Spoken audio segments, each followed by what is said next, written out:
경제 시작합니다. 경제 관련해서 오늘 화두는 CFR에서 부채 한도 없애는 방법, 한도 구체적인 방식이야 경제학자들이 알아서 할 거고, 인드라 국유본론, 국제유통자본론 관점에서는 부채 한도를 없애야 된다, 강조하고 있죠. 근거도 제시하고 있습니다. 그런 관점에서 구체적인 방법이야 CFR에서 얘기하는 것이고, 부채 한도 결국 사라질 겁니다. 한도가 없어질 거라고 저는 보고 있고요, 원칙적으로. 하나 얘기한다면은, 지금 부채 한도가 계속 발생하는 이유는 미국 GDP 대비해서 부채가 많다는 얘기 아니에요. 그쵸? 근데 그건 부채가 많을 수밖에 없어요.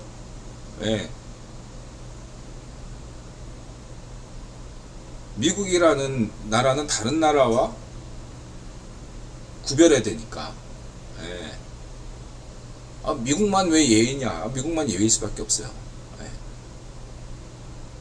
과거에 영국이 예외였잖아요. 그럼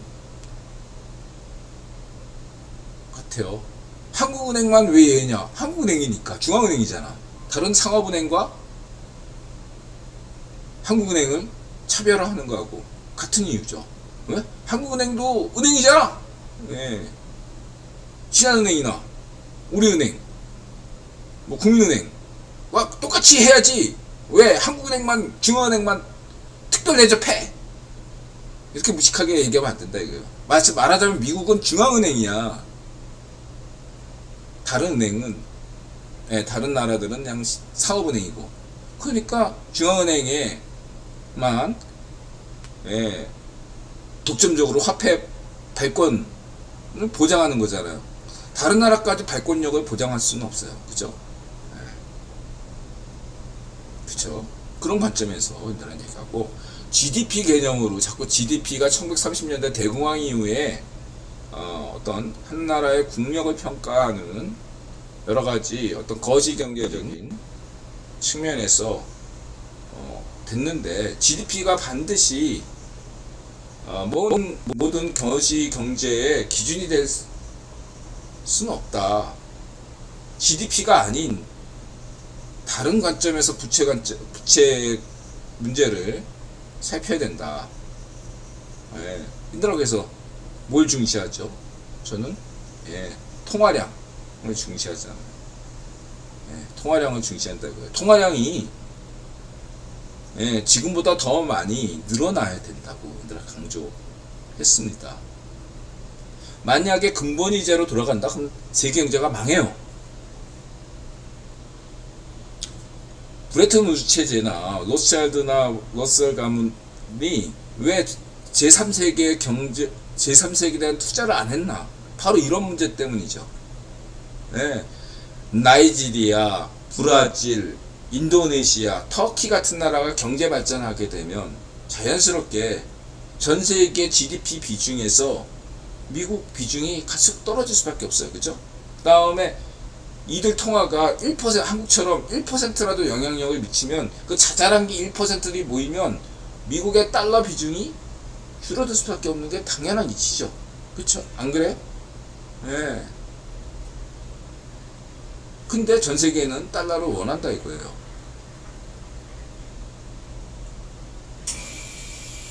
이런 면을 인드라는 국제유통자본론에서 확실하게 얘기했습니다.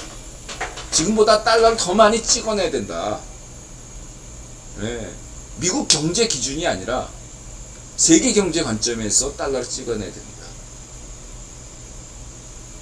어느 나라가 미국만큼 세계 평화에 이바지합니까? 나토의 예산을 상당 부분을 미국이 책임지고 있습니다. 미국이 만약에 나토의 안보를 책임지지 않는다면 당장 제3차 대전은 불가피해요. 그리고 모든 나라가 자국의 군사력을 키우면 복지는 언제 신경 써요? 미국의 군사력이 있으니까 사회보장제도가 있는 겁니다. 만약에 미국의 군사력이 없으면 유럽의 사회보장제도는 사상누각이에요. 단지 고령화가 문제가 아니라 우선적인 것은 고령화 이전에 안보가 중요해야 돼요. 사람들이 안심해야지. 치안이 확보돼야죠. 그 다음에 이제 내부 문제로 들어가서 고령화 문제 이런 구조적인 문제로 들어가는 거지. 구조 이전에 안보예요. 예산이고 돈을 더 찍어내야 됩니다. 미국이. 다른 나라는 찍어낼 여유가 없으니까. 달러가 왜 기축통화인가? 군사력, 그 다음에 인사력. 아무나 그럼 쭝공이 하면 되는 거 아니야? 쭝공은 인사력이 없잖아. 누가 쭝공을 좋아해? 저런 체제, 자유가 보장되지 않는 그런 체제를 누가 좋아해요? 네? 그래서 인사력이다. K-팝이고 세 번째 과학기술이죠. 그런 것들을 기존의 수입 산출 이럴 때서는 그런 건 다 빼고 오직 천재국 그래가지고 투입 산출 이런 것만 보면 뭐 쭈꽁이나 미국이나 뭐가 달라 뭐 이런 식으로 나온 이거는 내가 볼 때 개념 상실이다 이렇게 보고 있습니다. 그래서 인드라의 상상가치론, 국제유통자본론이다, 후기 신자유주의론이다 이렇게 강조드리겠습니다. 그리고 쭝공이 천천히 막아야 되죠. 10년 동안 서서히 망해야지. 오늘 망하면 큰일 나요. 멕시코나 인도나 인도네시아, 터키, 뭐 우크라이나, 폴란드 같은 나라가 경제 발전할 때까지 기다려줘야 되는 시간이 필요합니다. 그래도 생각보다 쭝공이 어려워요. 인도라 생각보다. 뭐 누브라와 위안화 결제에서 뭔가 문제가 생겼고 쭝공의 내부 문제도 있고 여러 가지로 쭝공의 경제가 좋지 않다. 그래서 캐나다나 영국은 금리를 올릴지라도 한국은행은 올리지 않는 그 4개월 연속 동결했죠. 쭝공 때문에 그래요. 쭝공 때문에. 쭝공 때문에 한국경제는 한국은행은 동결이 최선이다 라고 볼 수 있겠습니다. 한국은행장은 누가 임명하죠? 성렬형이 임명하는 거 아닙니다. 이번 이창용 한국은행장도 임명한 거는 형식적으로 문전비잖아요. 문전비가 임명하는 거 아니에요.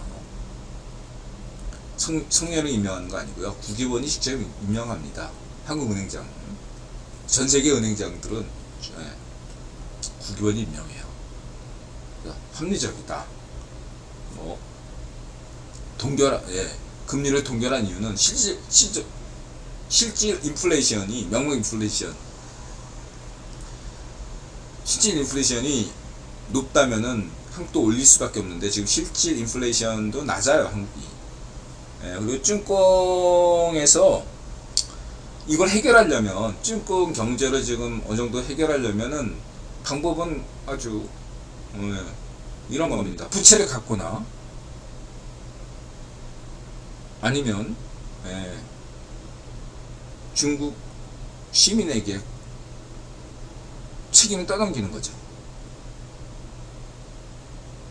현재 쭝공이 취할 수 있는 정책은 쭝공 시민에게 책임을 전가하는 거죠. 그래서 중국 근로자들이 임금이 삭감되고 중국 공무원들이 임금이 삭감되고 정리해고되고 막 그렇잖아요. 그럼 쭝공의 구매력이 확 떨어지는 거예요. 그렇게 되면은 물가가 하락하죠. 금리 인하해도.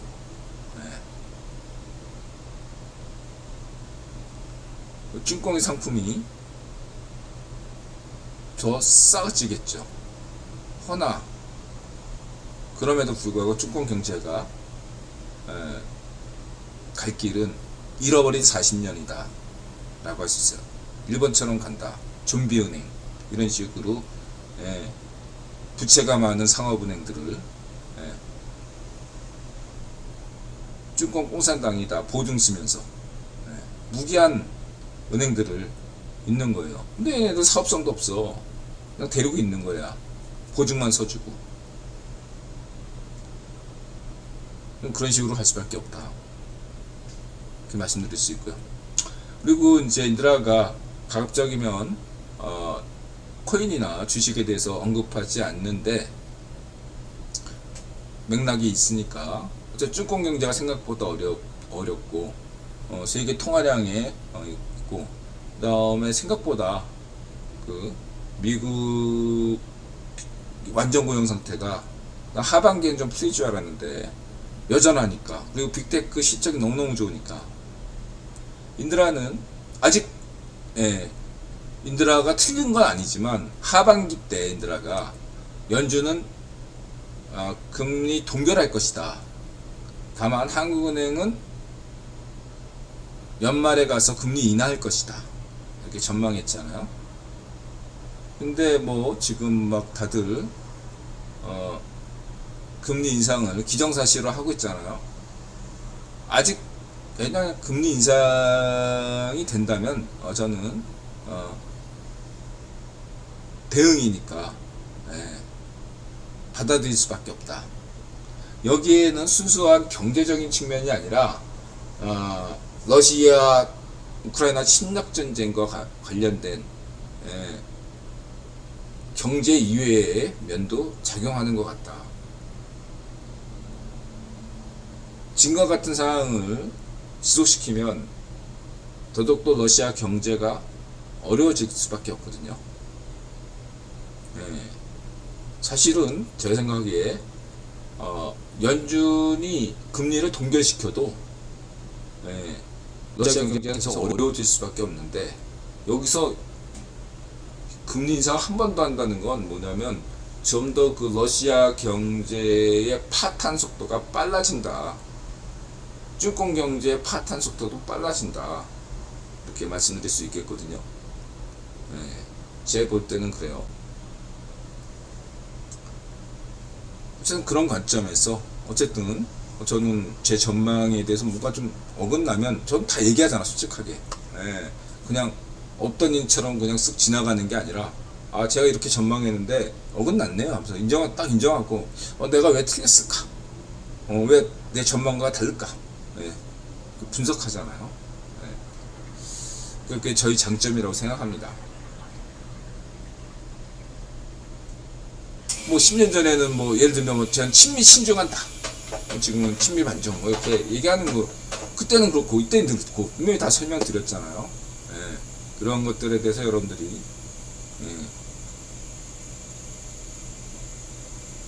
좀 잊으시면 안 될 것 같고, 그렇게 말씀드리겠습니다. 그래서 이번에 그 중요한 게 코인 소식, 리플이 60% 떡상했잖아요. 승소했거든요. 이것도 근래 미국 대법원과 유사한 흐름이에요. 그래서 그 섹이 그랬다고 했잖아요. 원래 73년 이전까지 섹은 그 로스차일드의 대리기관으로서 미국 자본, 특히 데이비 록펠러를 견제하는 그런 기관으로 작동하다가 1973년 이후에 SEC가 외국 반대로 입장이 바뀌어서 로스차일드와 같은 외국 자본을 견제하는 그런 기구가 됐다, 이렇게 말씀드린 바 있잖아요. 섹이 지금 졌다고 할 수 있죠. 근데 이게 SEC가 물러나겠습니까? 저는 결국은 SEC가 이긴다, 이렇게 보고 있습니다. 그래서 이것도 몇 년 갈 것 같아요, 저는 제 생각에. 그리고 뭐 이 리플 승소 소식과 함께 국제결제은행 BIS에서 전 세계 주요 중앙은행들이 그 CBCD 그 2030년 이내까지 한다, 그게 막 얘기 나오잖아요. 그러면 그러한 중앙은행들이 리플 결제 방식으로 할 거냐? 잘 생각해 보시기 바랍니다. 비트코인으로도 할 거냐? 잘 생각해 보시기 바랍니다. 저는 그래요. 그래도 리플이 지금 60% 올랐는데 제 생각으로는 그래도 7월 한 달 동안은 리플이 좀 많이 좀 오르지 않겠습니까? 리플을 좀 이렇게 마치 원유 땡기듯이 원자재 폭등시키듯이 상품이잖아. 리플도 상품이잖아요. 그러니까 원자재나 유가, 곡물 이렇게 선물 대박 치듯이 리플이 대박 치는 건데, 적어도 7월 말까지는 리플이 뭔가 시세를 이룰 수 있을 거다라고 볼 수 있겠죠. 모르죠, 저야. 어쨌든 간에 막 리플이 떡상하는 바람에 비트코인이 떨어지면 좋은 거죠. 저는 지금 언제든지 비트코인은 살 생각이라. 리플은 안 사요, 저는. 근데 리플을 항상 주의 있게 보고 있습니다. 사면 그냥 비트코인만 삽니다. 비트코인이 많이 폭락했으면 좋겠습니다. 리플 떡상하고 이 기회에 많이 떨어졌으면 좋겠어요, 비트코인. 다들 비트코인 파시고 리플 사세요. 더 오를 것 같아요, 리플이. 저는 그렇게 보고 말씀드리고요. 그리고 네덜란드병, 그 네덜란드병이라는 게 다른 거 없고, 네덜란드에서 천연가스 이렇게 발견된 다른 산업들이, 아니 네덜란드 하면 필립스, LG의 필립스가 그 로스차일드 가문 반개 가문이거든요. 필립스가 망했다 이거예요. 면도기 하나 딱 남기고, 지성이 면도기 망했다 이거예요. 뭐 여전히 아직까지도 네덜란드 하면 전자장비, 반도체 장비 이런 게 유명하고, 그렇지만은 네덜란드가 한국처럼 수출형 국가인데 천연가스가 나는 바람에 뭔가 편중됐다 이거예요. 그럼 뭔가 어차피 먹고 살만한데 뭐하러 다른 것까지 신경 쓰지? 이렇게 되는 거예요. 예를 들면 노르웨이가 지금 석유로 대박 났잖아. 그럼 누군가 노르웨이가 우리 배부를 때 석유가 언제까지 나는 건 아니고 이걸로 뭔가 재투자해야 돼. 뭔가 노르웨이도 뭔가 이렇게 산업 발전시키고 AI 뭐 해야 되는, 뭐하러 해 그런 거. 이렇게 나올 수밖에 없어요, 사람 이치라는 게. 재투자 필요 없어. 우리 때 그냥 잘 먹고 잘 살면 끝이지 뭐, 이렇게. 그러던 네덜란드 병이다. 그거 생각하면 박정희 대통령 때 7광구 석유 안 난 게 어쩌면 우리한테 행운이었다. 만약에 박정희 대통령 때 7광구에 석유 나왔다면 한국이 베네수엘라 되지 않았겠습니까? 그때도 막 뭐하러 경부고속도로 만들어 막 이랬는데, 석유 나왔어 봐요. 포항제철이 가능했겠냐고. 현대자동차, 현대조선소, 뭐 삼성 반도체, 그런 게 가능했겠냐고요. 7광구가 그런 게 없었기에 한국이 이렇게 됐죠. 그래서 이 네덜란드병을 극복하기 위해서는 한국이 산업 다각화가 필요하다. 투자자 입장에서도 포트폴리오가 필요하듯이 한국가에서도 보다 다양한 분야에서 세계 시장 점유율을 차지하는, 1등은 아니더라도 시장 점유율을 차지하는 종목들이 많으면 좋다 이거죠. 한국은 현재 자동차나 한국 삼성 뭐 공화국 뭐 이렇게 얘기하죠. 그건 한국 경제를 아직까지 모르는 애들이 피상적으로 하는 거고, 케이팝을 애들이 잘 모르고 헛소리 하듯이 좀 더 한국 경제를 좀 더 잘 이해하는 사람들은 그런 소리 안 하거든요. 삼성전자, 현대자동차, 그 다음에 한화방산, 그 다음에 조선, 석유화학도 한국이 굉장히 수준이 높습니다. 한국 석유화학도 굉장히 세계 수준이에요. 이런 어떤 중화학공업 분야에서 뭐 철강원 말할 나위도 없죠. 포항제철.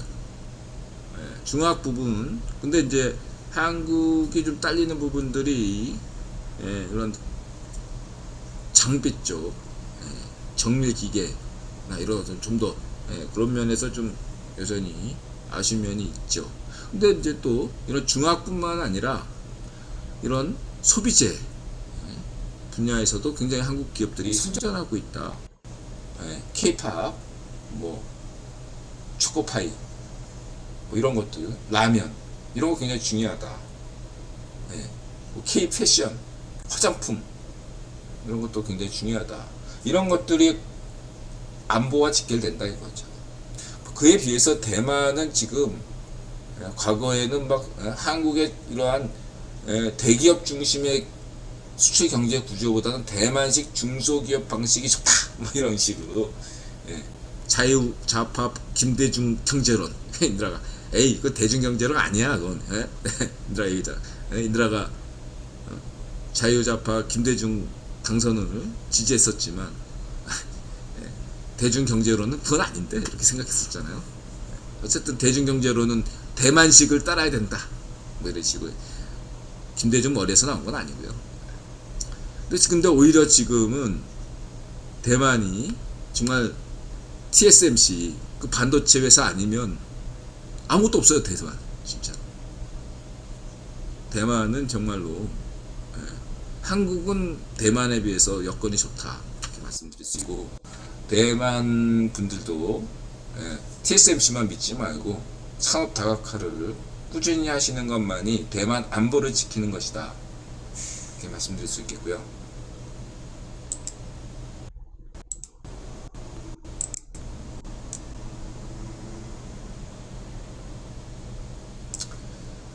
자, 그 다음에 뭐죠? GDP4 과학기술 기본소득세, AI 애니메이션, AI 뉴스, 알자지라, 북툰. 먼저 이 알자지라에서 무슨 영화 같은 다큐를 만들었어요. 그래서 AI 이런 미래 해킹 이런 것들 서너 번 얘기해도 과하지 않죠. 알자지라 방송이 수준이 높아요. AI 애니메이션. 그래서 AI 애니메이션과 관련돼서 나타샤가 애니메이터잖아요. 그래서 지금도 여태까지는 손으로 그리다가 지금은 또 디지털 공부해가지고 디지털 애니메이션을 하고 있어요. 지금 여태까지 수십 년 동안 손으로 디즈니 거 위주로 만들었는데 하청을 그냥 디즈니 것만 한 게 아니고 스머프 같은 것도 나타샤가 했거든요. 요즘은 미국 쪽을 하지 않고 그 일본 쪽을 하고 있어요. 일본 디지털 쪽. 근데 일본 물량도 지금 적게 나오고 있어요. 근데 만약에 이런 AI 애니메이션이 본격화되면 우리 나타샤가 드디어 일선을 놔야 되겠죠. 안타까운 일이지만 어쨌든 이 AI 애니메이션이 굉장히 AI 혁신에 기여를 할 것이다 생각해 보고 있습니다. 사실 인터넷, 한국 인터넷은 아파트, 인터넷 까는 게 다른 나라보다 빨리 깔 수 있었던 게 아파트 중심이었기 때문에 가능했잖아요. 거기다가 소프트웨어는 어떤 거냐? 거의 그 불법 복제, 성진국 일본의 포르노모를 그냥 다 그냥 깔아가지고, 외국도 마찬가지죠. 포르노물이 인터넷 대중화에 기여를 왕창 했죠. 인터넷에서 그 페이스북에서 보듯 페이스북이 한계에 다다르니까 사실상 그때부터 전세계 포르노 규제에 들어간 거죠. 포르노 국가는 포르노를 만들고 생산하고 소비하는 국가는 선진국이죠. 특정한 국가들만이 규약이 돼 있어요. 국외원이 한국 같은 나라 못 만들게 해요. 때가 되면 만들 거라고 봅니다. 하나의 그런 거고, 이제는 포르노는 이제 우리 대륙주 딸바보 때문에, 대륙주 형제가 딸바보잖아요. 그렇기 때문에 이 케이팝 쪽으로 이렇게 AI 애니메이션 이게 팍 뜨면 환장하겠죠. 이렇게 보고, 그다음에 AI 뉴스에서 지금 오픈 AI에서 이렇게 전직 연구원했던 친구들이 새로운 AI 그 GPT-4에 대응하는 훨씬 더 진일보한 뭔가를 내놨어요. 저는 이런 걸 긍정적으로 봐요. 어차피 경쟁 체제로 가는 건데, 아니 근데 그 지금 전직 이 GPT-4가 라는 이런 거는 결국은 자본 싸움이거든요. 자본.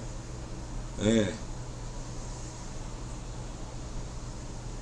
전 세계에서 이거를 운영할 수 있는 글로벌 기업은 예, 서너 개밖에 안 된다고 볼 수 있고, 예. 그래서 북툰에서 얘기하듯이 결국은 한쪽은 거대 AI, 과거에 우리 개념의 슈퍼컴퓨터, 그다음에 데이터 센터, 그러니까 이런 하드웨어적 AI 그런 것들을 결국은 오픈 AI나 또 구글이나 뭐 이렇게 일론 머스크가 맡고, 이런 소프트 파워는 소프트웨어 분야는 AI는 그때그때마다 나올 수 있다고 보거든요. 예, 뭐 네이버가 만들 수도 있고, 예. 뭐 중국 애들도 뭐 나왔잖아요. 예, 그거는 이거 진입장벽이 없으니까 GDP4 수준에서는 다 고만고만하게 각국에서 나올 수 있을 것 같다, 이렇게 생각이 듭니다. 근데 그게 전부가 아닌 거죠. 그렇게 예, 말씀드릴 수 있고요. 그 다음에 이제 그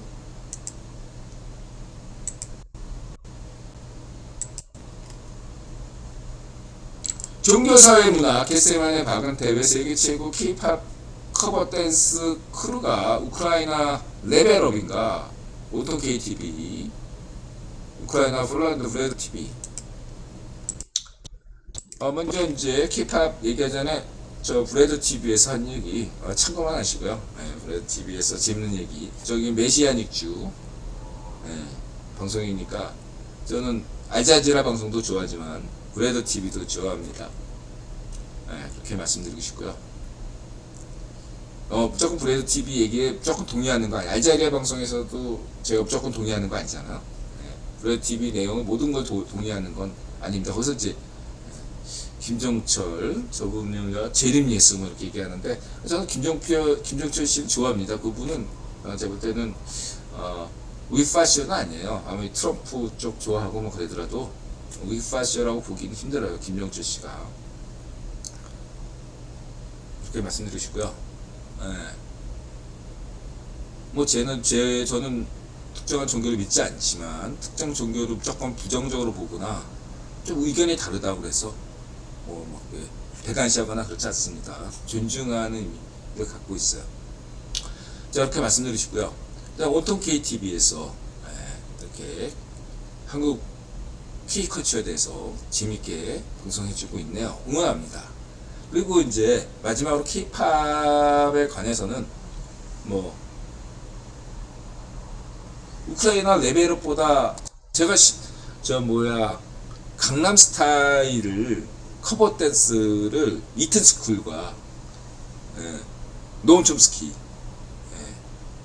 그거에 제가 굉장히 꽂혀가지고 이거는 구원 작품이네 이러면서 그때부터 강남스타일 커버 댄스가 나온 때부터 인드라가 K-팝 커버 댄스를 유심히 여태까지 약 10년 이상 지켜본 사람이거든요. 그런 관점에서 이 우크라이나 K-팝 커버 댄스 수준이 굉장히 높다. 비교해 보시라. 이렇게 말씀드리고 싶어요. 특히 우크라이나 이 커버 댄스 수준이 뭔가 인드라가 이렇게 우크라이나 커버 댄스에 주목하기 전과 이유가 좀 달라요. 그 전에는 레벨업을 비롯한 두세 개 정도의 뛰어난 우크라이나 크루가 돋보였을 뿐인데 지금은 우크라이나 커버 댄스 팀들이 전반적으로 향상돼 있어요. 굉장히 수준이 높습니다. 그걸 감안하더라도 지금 전 세계 저는 그런 거예요. 제가 못 본 것이 아주 굉장히 훌륭한 K-팝 커버 댄스인데 제가 검색해서 놓치었을 수도 있어요. 그래서 추천해 주시면 좋겠어요.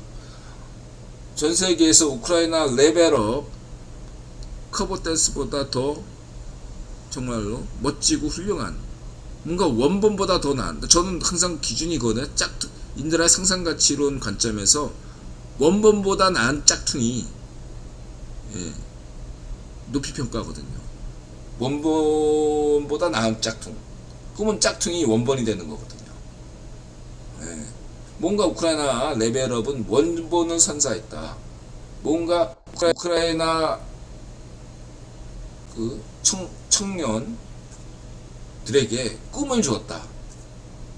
나도 레벨업처럼 춤추고 싶다. 레벨업 같은 삶을 살고 싶다. 이런 어떤 꿈을 주지 않았나 생각이 듭니다. 마지막으로 이제 한 분께서 축구 얘기, 강인이 얘기, 뭐 얘기해 주신 거 고맙고요. 네. 전 제 생각에는 이런 거예요. 다른 거는 관심이 없는데, 저 사실 뭐 마드리드가 뭐라고 거기 돈 없잖아. 저는 관심이 없고 돈 없는 구단은 별로 관심이 없거든요. 죄송합니다. 어쨌든 그렇고 뭐 터키 해서 잘 했으면 좋겠고, 부정하는 거 아니에요. 전 제 관심사는 그거예요. 왜 카타르가 왜 메뉴를 인수를 할 것처럼 하다니 왜 안 하냐. 그게 제 요즘 축구 관심사는 무슨 케인이 미넨 이적하네, 뭐 음바페가 리알 마드리드로 가네 만에 그 이전에 제 최대 관심사는 왜 카타르가 메뉴 인수할 것처럼 하다니 안 하냐. 이게 관심사예요. 그 굉장히 중요하거든요. 구변론 관점에서, 제 관점에서는 굉장히 중요해요. 첼시가 로마 이브라노프가 걔가 푸딩, 올리가르이, 석유재벌, 이게 유럽 구변 귀족들하고 푸딩이 혼자 먹은 거 아닙니다. 예. 러시아 원유를, 가스나 이런 것들을 푸딩 혼자 먹었으면 푸딩이 저렇게 계속 20년 동안 권력을 가지지 못해요. 옐친이든 푸딩이든. 그렇게 봤을 때 이 첼시 구단주가 미국 구단주로 바뀌었잖아요. 그런 것처럼 저는 이 맨유 카타르가 왜 인수를 안 할까? 여기가 제 관심사고, 나머지는 뭐 그냥 민재 잘했으면 좋겠다, 강인이 잘했으면 좋겠고, 흥민이 잘했으면 좋겠다, 뭐 그 정도예요. 그렇습니다. 오늘 방송은 1시 여기까지고요. 질문 주세요. 질문 없으면 인사 마지막으로 해주시기 부탁드립니다.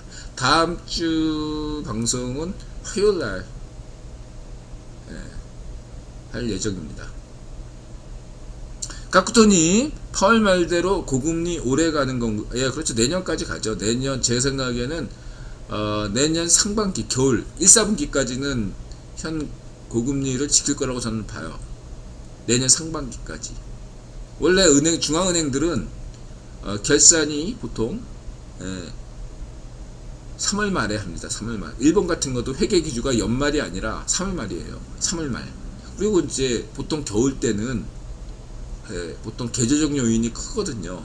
그러니까 겨울에는 계절적 요인이 크기 때문에 4, 4분기하고 1, 4분기는 그걸로 이렇게 자꾸 그러니까 보통 3월달이 끝난 다음부터 뭔가 4월달부터 뭔가 본격적인 2024년이면 그때 새로운 경제정책이 나온다. 전 그렇게 봐서 저는 적어도 연준이 내년 3월 전까지는 금리 인하 안 할 것이라고 보고 있습니다. 네, 다크서클님 고맙습니다. 카시아님 고맙습니다. 사이퍼님 고맙습니다. 네, 방송 끝까지 시청해주신 분들 모두 고맙고요. 건강하시고 부자 되시고 행복하세요. 다이따님 고맙습니다. 맞았어요.